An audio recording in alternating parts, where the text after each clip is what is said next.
है, जापान बनाना है, अमेरिका बनाना है, कहाँ से बन जाएगा? जब इसमें आप आरक्षण लगा दोगे तो कहाँ से बन जाएगा? आरक्षण जो भी है ना वो जातिगत नहीं होना चाहिए। आरक्षण जो है वो आर्थिक हिसाब पे होना चाहिए।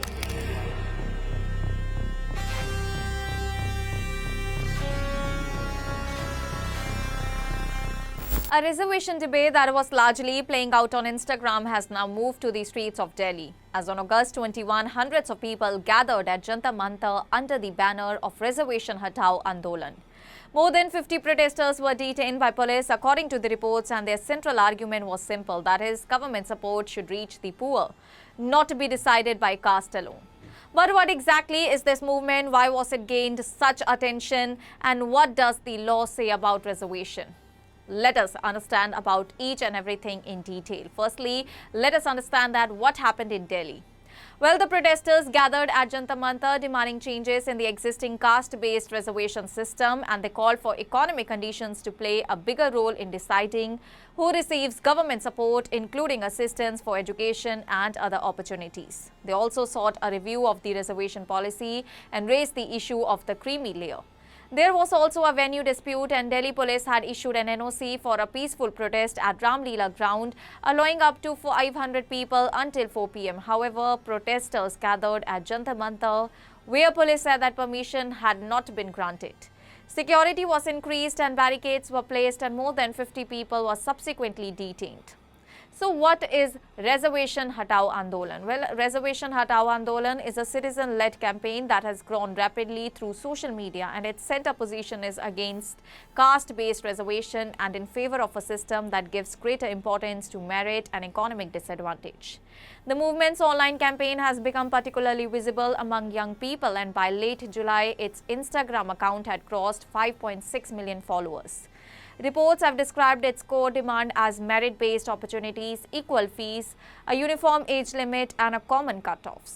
So why does reservation exist? Well, in order to understand the protest, we first need to understand why reservation was introduced.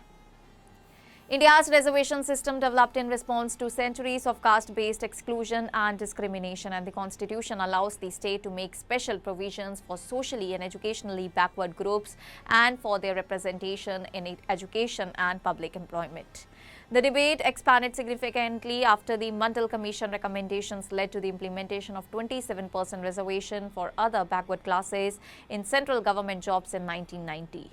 So reservation was not originally designed simply as a poverty self-program. Its broader purpose includes representation and addressing social and educational disadvantage.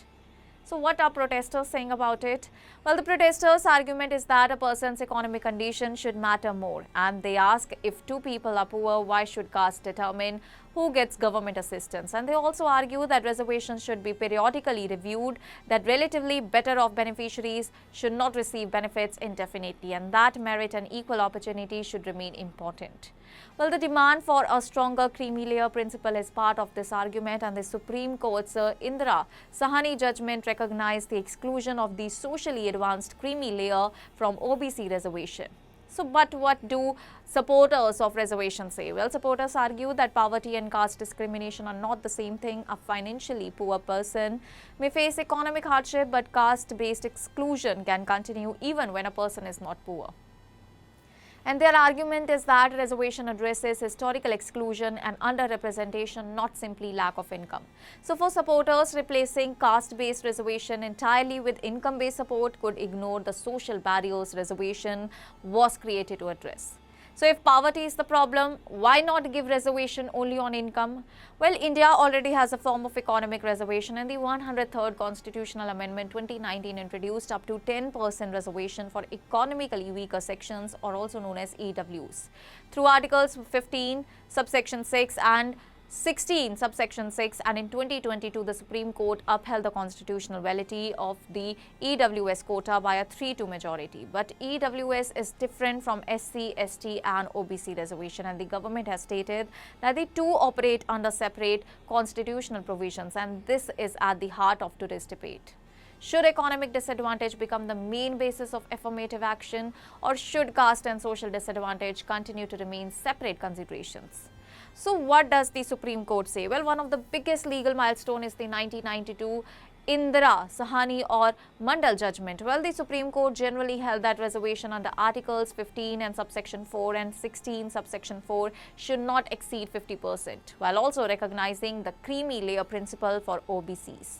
Later, the economically weaker section amendment created a separate 10% quota, and in 2022, the Supreme Court held the 50% ceiling applicable to reservations under Articles 15, subsection 4, 15, subsection 5 and 16, subsection 4 did not invalidate the separate EWS provision. So from 2006 anti-quota protest to 2026 digital movement, India has come far away. Well, India has seen major anti-reservation protests before, and in 2006, medical students and doctors protested against the proposed expansion of OBC reservation in central educational institutions, and the protest spread to several cities and brought the reservation debate back into national focus. And the difference today is the platform, as in 2006 protests were driven largely by student groups, marches and television coverage, and in 2026 the debate has first exploded through Instagram and other social media platforms with millions of followers before the movement reached Delhi streets, and that is perhaps the biggest reason this debate matters again. Reservation Hatao Andolan has turned an old policy battle into a new generation question: should affirmative action be based primarily on caste, economic disadvantage, or a combination of both? Well, the Delhi protest may have ended with detentions, but the larger debate over merit, equality, caste, poverty and social justice is far from over. That's all for now. Stay tuned to the Savera for more updates. Do like, comment and subscribe to the channel.